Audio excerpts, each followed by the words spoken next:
when a flame rises from the desert, in the arid land of the Sahel, where dust rises with gunfire.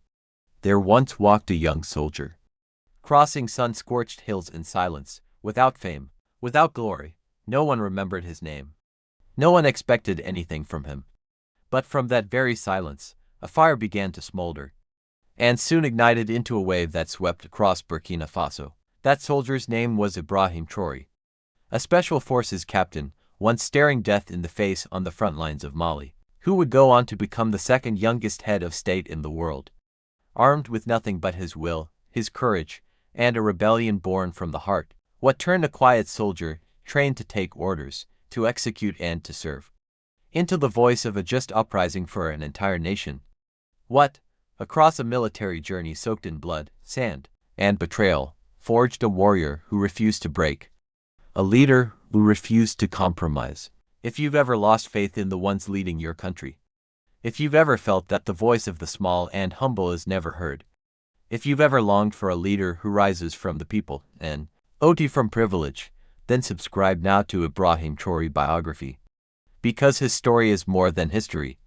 It's a reminder that the kind-hearted can lead, if they hurt deeply enough, stand true long enough, and have the courage not to stay silent. And this is just the beginning, because Ibrahim's military journey didn't start with a weapon. It began with a silent vow. Gives now. Let's go back to 2009, the year he first stepped into the army. Unnoticed, unnamed, and yet a historic warrior was born. Beginnings in the army, the soldier who didn't seek glory. Not everyone joins the army to become a hero. Some step into the ranks not out of ambition, but because they can no longer bear to watch their homeland be forgotten in silence. In 2009, Ibrahim Traoré officially joined the Burkina Faso military. He was just a young man like any other. No powerful family, no political backing, no dreams of power. He didn't join the army to climb high, but to stand low beside the people, to take his place on the front lines where others fell in the dust, unnamed, unnoticed. At Georgia's Namoano Military Academy, he trained with the mindset of someone who knew. War is not romantic. It is brutal, ugly, and spares no place for the weak. There, he learned to keep his back straight under verbal abuse, to stay alert when comrades fell beside him, and to keep his heart warm when his superiors grew cold and indifferent.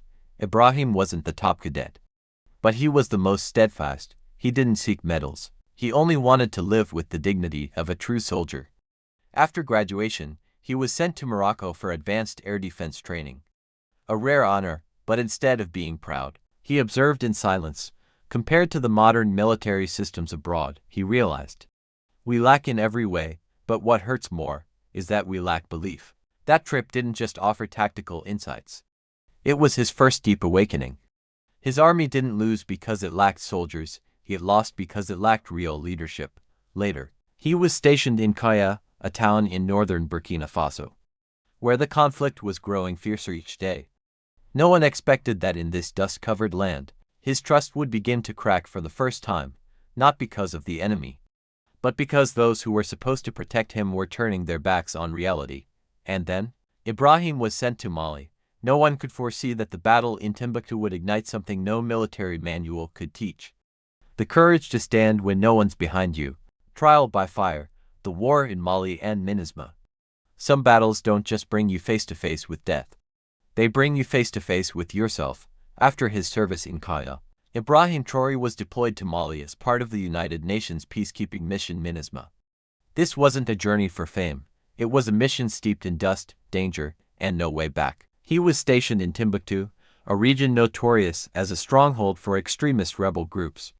There, death came without warning. There were no briefcases full of money, no ministers giving speeches under spotlights, only gunfire, sweat, blood, and the silent betrayal of superiors who never showed up on the front lines. At first, Ibrahim thought the real enemy was the men in black robes, armed and shouting radical slogans. But in Mali, he discovered something even more terrifying. The greatest enemy was the system's indifference. The silence of those in air-conditioned rooms, while soldiers died slowly at the front. In 2018, during a major assault on the MINUSMA base in Timbuktu, Ibrahim's name appeared in UN reports as a soldier who showed exceptional courage, but he never spoke of glory. He only spoke of the pain of watching comrades fall due to lack of reinforcements. Due to orders issued by people who had never set foot in the desert, this was no longer about military strategy. This was about morality. For the first time, a crack began to form in his soul. I no longer know who I'm fighting for. Am I keeping peace or covering up failures no one dares to name? From a disciplined soldier, Ibrahim was beginning to transform into a man who questioned. Not to rebel, but to live truthfully. And when he returned from Mali, he brought back more than battlefield experience. He carried the wound of a bitter truth. The government's cold disregard for the silent sacrifices of its soldiers returned to the homeland, fighting in the shadows. When Ibrahim Traore returned from the battlefield in Mali, he was no longer the same soldier. He once believed the worst things in war were bombs, bullets, and rebel fighters, but now, he knew. There was something even harder to face. The rot and indifference within his own military. Burkina Faso was descending into chaos. Terrorist groups were rapidly expanding, especially in the north. Villagers were fleeing their homes, while soldiers fought under conditions of extreme scarcity.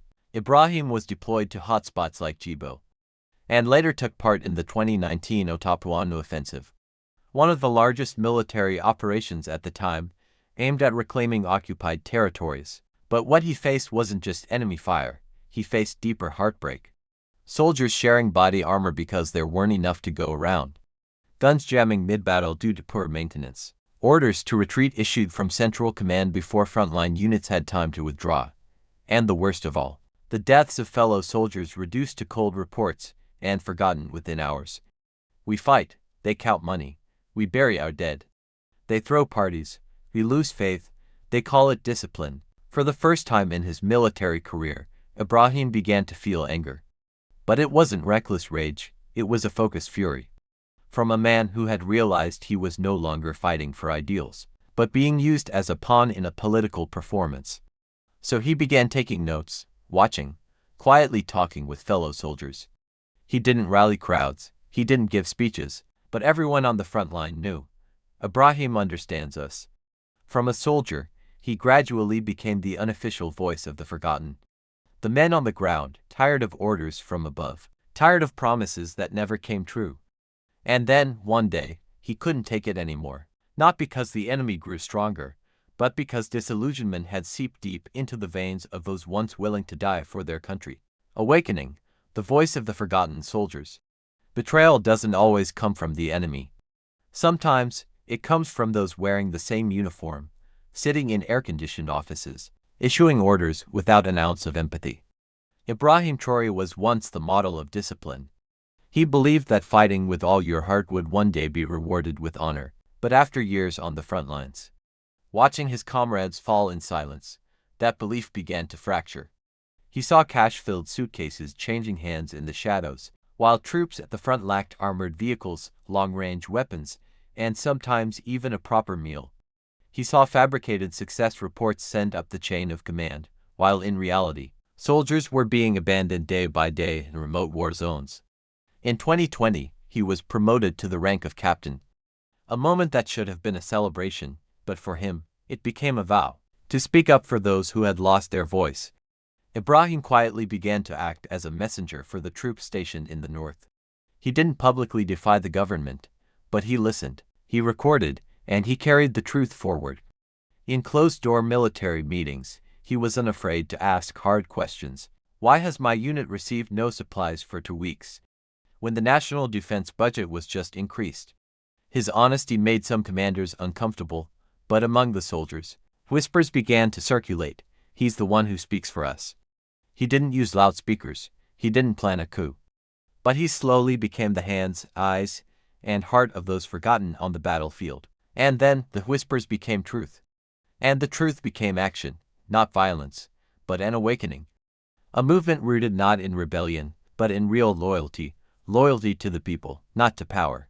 Rising from the storm, the flame of a reasoned uprising, no one is born a rebel. But there comes a moment when silence becomes a crime. After years of fighting, reporting, speaking out, and challenging the system from within, with no response, Ibrahim Traore realized something. The system wasn't broken, it was rotten.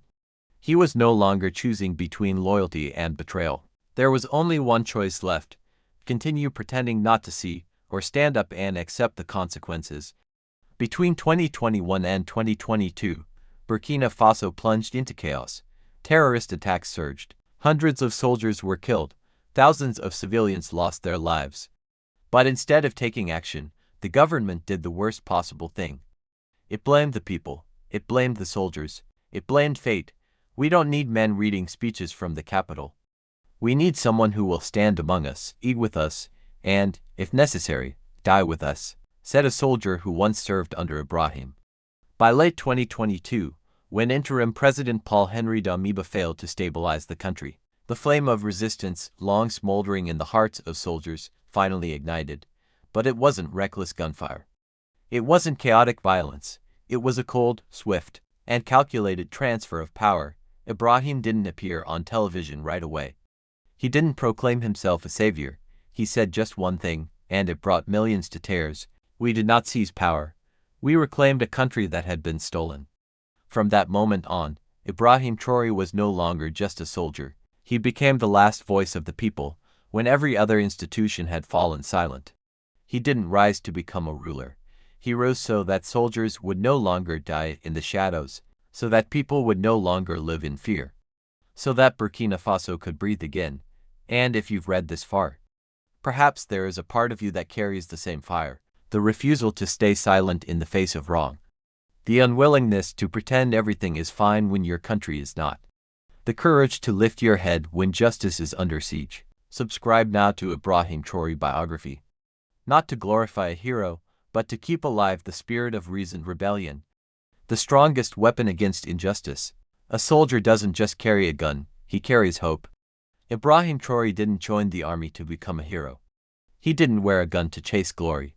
He didn't enlist to overthrow regimes. He simply wanted to fight for the truth, for the right of forgotten people to live with dignity, for the voice of frontline soldiers, the ones who were never heard, for the belief that, if no one else would rise, then he must. I don't want to be a hero, but I refuse to be silent. Ibrahim Traore.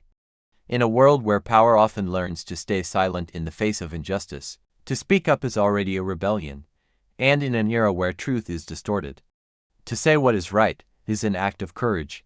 Ibrahim Traore dared to speak, dared to act, dared to face the consequences, and through that, he became more than the symbol of a nation's turning point. He became the face of a new kind of soldier. One who doesn't just defend borders, but defends dignity. One who doesn't just carry weapons, but carries hope. If you've ever lived in a country where your leaders abandoned you, if you've ever believed that soldiers only obey, never speak, if you've ever felt hopeless because no one stood by your side, then remember Ibrahim Traore, a man who was never born to rule, but ended up leading a nation, simply because he refused to bow his head one more day. Subscribe now to Ibrahim Traore biography, not just to follow one man's journey, but to rekindle the fire within yourself, the fire to speak, the fire to stand, and the fire to believe that in this world, there are still soldiers who fight with their hearts.